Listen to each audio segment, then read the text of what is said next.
আজকের এই রেমেডি একবার যদি তোমরা ইউজ করো তোমাদের চুল কাঁধ থেকে কোমর পর্যন্ত লম্বা হয়ে যাবে। এটা আমি আজকে লাইভ প্রুফ করে দেখাবো। ঘরে থাকা সামান্য কটা জিনিস দিয়ে তোমরা তোমাদের টাক মাথাতেও কিন্তু নতুন চুল গজাতে পারবে। তোমাদের খুব প্রচুর চুল পড়ে যাচ্ছে, অনেক কিছু করেছো কিন্তু চুল পড়াটা কিছুতেই তোমরা কমাতে পারছো না, তাহলে আজকের এই রেমেডি তোমাদের ফাঁকা স্ক্যাল্পেও নতুন চুল গজাতে হেল্প করবে, খুশকি রোধ করবে, চুল পড়াকে কমাবে, তোমাদের কাঁচা পাকা চুলকে নতুন করে কালো করে তুলবে। চুলটা যদি খুব থিন হয়ে গেছে, চুলটা একদম ছোট হয়ে রয়েছে, সেই চুলকে ঘন লম্বা করে তুলবে। তো আজকের মেন উপাদান হলো নিম পাতা। বন্ধুরা, নিম পাতা এমন একটা উপাদান যেটা আয়ুর্বেদ শাস্ত্রে কিন্তু বলা আছে। বন্ধুরা, নিম পাতা যদি তুমি রেগুলার কনজিউম করো তাহলে তোমাদের মুখের ব্রণও কমে যাবে, পেটের নানা রকম অসুখ কমে যাবে, ব্লাড সুগার লেভেল কিন্তু ঠিকঠাক থাকবে। নিম পাতার ফুল থেকে ফল পর্যন্ত, এমনকি এই নিম পাতার ডালও পর্যন্ত আমাদের কাজে লাগে। নিম পাতার ডাল দিয়ে যদি তুমি দাঁত মাজো তাহলে তোমাদের মাড়ি ফোলা কমে যাবে, তোমাদের দাঁতে যত সমস্যা আছে সেগুলো ঠিক হয়ে যাবে। আজকে এই নিম পাতা আমি চুলে ব্যবহার করে দেখাচ্ছি। বন্ধুরা, নিম পাতায় থাকা নিম্বিডিন, ফ্যাটি অ্যাসিড, ভিটামিন ই এবং অ্যান্টিঅক্সিডেন্ট চুলের গোড়া মজবুত করে দ্রুত চুলকে লম্বা করতে সাহায্য করে, স্ক্যাল্পের রক্ত সঞ্চালন বাড়িয়ে খুশকি ও সংক্রমণ দূর করে নতুন চুল গজাতে কিন্তু খুবভাবে হেল্প করে। আমরা নিম পাতাগুলোকে ধুয়ে নিয়েছিলাম, এবার নিম পাতাগুলো ডাঁটির থেকে ছাড়িয়ে নিচ্ছি। এই ডাঁটিগুলো বন্ধুরা যদি তোমাদের নতুন করে সবে মাত্র যদি বাচ্চাদের কান ফুটিয়েছো তাহলে এই নিম পাতার ডাঁটি যদি কানে ঢুকিয়ে রাখো সেই ফুটোতে, তাহলে কিন্তু খুব তাড়াতাড়ি হিল হয়ে যায়, কানটা খুব তাড়াতাড়ি সেরে ওঠে, পেকে যায় না। তো আমি নিম পাতাগুলো সব ছাড়িয়ে নিয়েছি, এবার আমি একটা মিক্সি গ্রাইন্ডারের পাতাগুলো নিয়ে নেব। বন্ধুরা, চাইলে তোমরা শিলনোড়াতে বা থেতো করে নিয়ে তোমরা কিন্তু পেস্ট বানিয়ে নিতে পারো, এর রস বের করে নিতে পারো। আমাদের এর রস লাগবে, তাই আমি মিক্সিতেই করছি। অনেকেরই সময় হয় না, সবাই ব্যস্ত থাকো আজকাল, আর মিক্সি মোটামুটি সবার বাড়িতেই থাকে। বলতে গেলে 80 to 90% বাড়িতেই কিন্তু আজকাল মিক্সার গ্রাইন্ডার আছে, তার জন্য আমি মিক্সার গ্রাইন্ডারেই এই পেস্ট বানিয়ে দেখাচ্ছি। আমি সামান্য জল দিয়ে দিলাম, না হলে কিন্তু মিক্সি ঘুরতে চায় না, তোমরা সবাই জানো। তো ওইটুকু জল দিয়ে নিলাম, এরপর আমি এটা পুরো পেস্ট বানিয়ে রসটা এবার ছাঁকনিতে ছেঁকে নেব, না হলে এর যে পাতার যে অবশিষ্টটা থেকে যাবে, চুলে আটকে যাবে, ফসকে যাবে, এইসবের জন্য আমি এটাকে ভালো করে ছেঁকে নিচ্ছি। বন্ধুরা, অনেকের কিন্তু স্ক্যাল্পে খুশকি থাকে প্রচণ্ড বা উকুন থাকে, উকুনের জন্য কিন্তু দারুণভাবে নিম পাতার রস কাজ করে। এটা কিভাবে লাগাতে হবে সেটা আমি তোমাদের দেখিয়ে দিচ্ছি। বন্ধুরা, তোমরা কোথার থেকে আমার ভিডিও দেখছো সেটা আমাকে অবশ্যই কমেন্ট করে বলো। অনেকে বাংলাদেশ থেকে আমাকে কমেন্ট করে, আমার খুব ভালো লাগে যে আমি কলকাতা একটা ছোট্ট জায়গায় থেকে ভিডিও বানাই, সেখান থেকে বাংলাদেশেও চলে যায় আমার ভিডিও। এটা দেখে শুনে আমার খুব ভালো লাগে। তো এবার আমরা একটা আলাদা বোল নিয়ে নিলাম, তার মধ্যে 1 চামচ মতো ক্যাস্টর অয়েল নিয়ে নিলাম। বন্ধুরা, ক্যাস্টর অয়েলটা আমার শেষের দিকে, তাই অল্প করে ক্যাস্টর অয়েল 1 চামচ মতো ক্যাস্টর অয়েল নিয়ে নাও। আমি ডাবরের ক্যাস্টর অয়েল নিয়েছি, যেটা অনলাইনে পাওয়া যায়। তোমরা চাইলে ওষুধের দোকানেও ক্যাস্টর অয়েল কিনতে পাবে, 50-60 টাকায় বোধহয় পাওয়া যায়, আমি ঠিক পারফেক্ট দামটা বলতে পারবো না। এরপর আমি নিচ্ছি নারকেল তেল। নারকেল তেলে কিন্তু লরিক অ্যাসিড থাকে, যেটা চুলকে মসৃণ করে, এর মধ্যে ফ্যাটি অ্যাসিড থাকে, যেটা নতুন চুল গজাতে হেল্প করে আর চুলটাকে লম্বা ঘন করতে হেল্প করে, চুলটা সিল্কি স্মুথ রাখতে কিন্তু হেল্প করে। ক্যাস্টর অয়েল আমাদের নতুন চুল গজাতে কিন্তু দারুণভাবে হেল্প করে। এটা সবাই জানে যে ক্যাস্টর অয়েল নতুন চুল গজাতে কিন্তু একেবারে অনবদ্য, তাই ক্যাস্টর অয়েল আমাদের নিতেই হবে। যদি ক্যাস্টর অয়েল তোমার কাছে না থাকে তাহলে অবশ্যই আমায় কমেন্ট করো, এর বদলে কি দিতে পারবে আমি সেটা তোমাদের বলে দেব।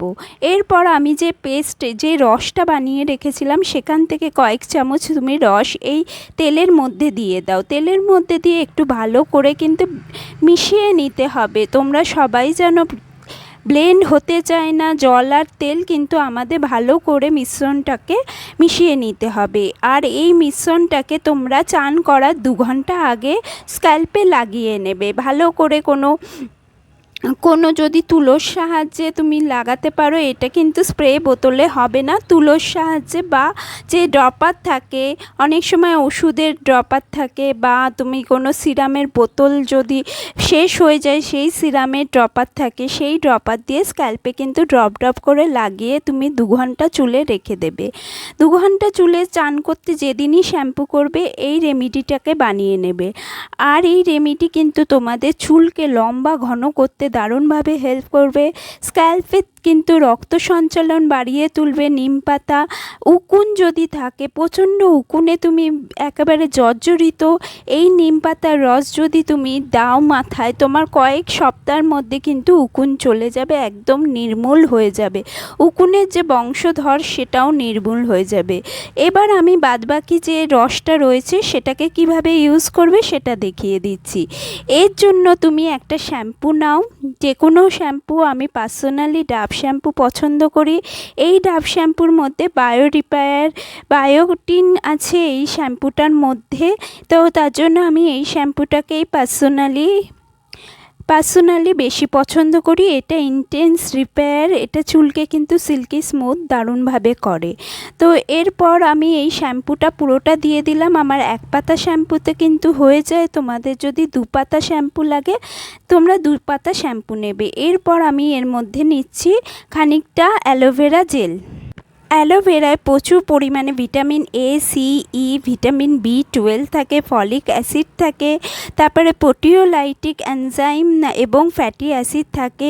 এই উপাদানগুলোর জন্য চুলের গোড়া কিন্তু শক্ত হয়, স্ক্যাল্পের মৃতকোষ পরিষ্কার করে দেয়, চুলকে হাইড্রেট রাখে এবং নতুন চুল গজাতে কিন্তু এটা দারুণভাবে হেল্প করে। এরপর আমি কয়েক ফোঁটা দিয়ে দিলাম আবার নারকেল তেল।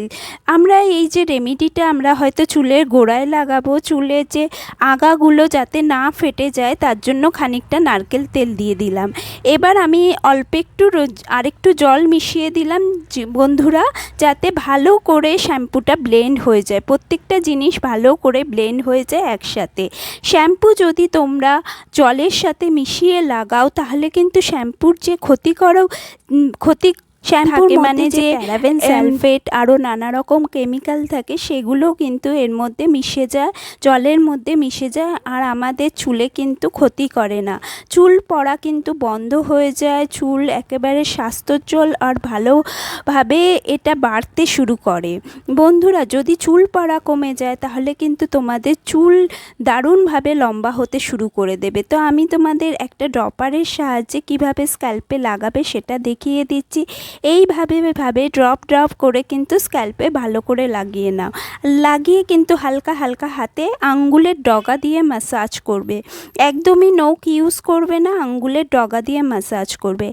এইভাবে লাগিয়ে নাও, পুরো স্ক্যাল্পে লাগিয়ে নেবে, কিন্তু কোথাও বাদ দেবে না। স্ক্যাল্পের নিচে ওপরে স্পেশালি যেখানে সামনের দিকে আমাদের কিন্তু চুল একদম থাকে না, চুল টেনে টেনে বেঁধে আমরা অনেক সময় সামনের থেকে চুল একদম মানে টাক পড়ে যায়, অনেকেরই টাক পড়ে যায়, আমারও টাক পড়ে গেছিলো। আমি কিন্তু অনেক কষ্টে চুলকে বাঁচিয়েছি, নানা রকম অসুখ বিসুখ, বাচ্চা হওয়া, আয়রন কমে গেছিলো, এইসব নানা কারণে কিন্তু আমার সামনের থেকেও চুলের টাক পড়ে গেছিলো। কিন্তু আমি এরকমই তো নানা রকম রেমিডি করে পেঁয়াজের রস বলো, চালের জল বলো, এই ধরনের কারি পাতার রস, এইসব নানা রকম রেমিডি করে কিন্তু আমি চুলকে বাঁচিয়েছি। তো তোমরাও এইভাবে যদি রেমিডি করতে থাকো অবশ্যই চুল তোমাদের রিগ্রোথ করা শুরু করবে। যত্ন নিলে তবেই কিন্তু রত্ন পাওয়া যায়। তাও বন্ধুরা, এইভাবে তোমরা যদি যত্ন করো, কেয়ার করো, অবশ্যই সেটা বাউন্স ব্যাক করবে। একদমই না যে চুল একেবারে পড়ে গেলে যে আসবেই না কিছুতে, হ্যাঁ পুরোটা না আসুক খানিকটা তো আসবে, সেই বিশ্বাস রেখে যদি তুমি রেমিডি ট্রাই করো অবশ্যই তুমি রেমিডির ফল পাবে। এছাড়া বেশি করে জল ফল খাও, খাবারে ভাজা পোড়া একটু কম খাও, সিজনাল ফল যেমন এখন তরমুজ পাওয়া যাচ্ছে, মুসুম্বি পাওয়া যাচ্ছে, যাদের মধ্যে ভিটামিন সি ভরপুর। আমলকি যদি পেতে পারো তাহলে আমলকি খাও, কারি পাতার রস খাও, এগুলো খেলে কিন্তু দারুণভাবে কাজ করবে। তো বন্ধুরা, আজকে এই পর্যন্ত, বাই।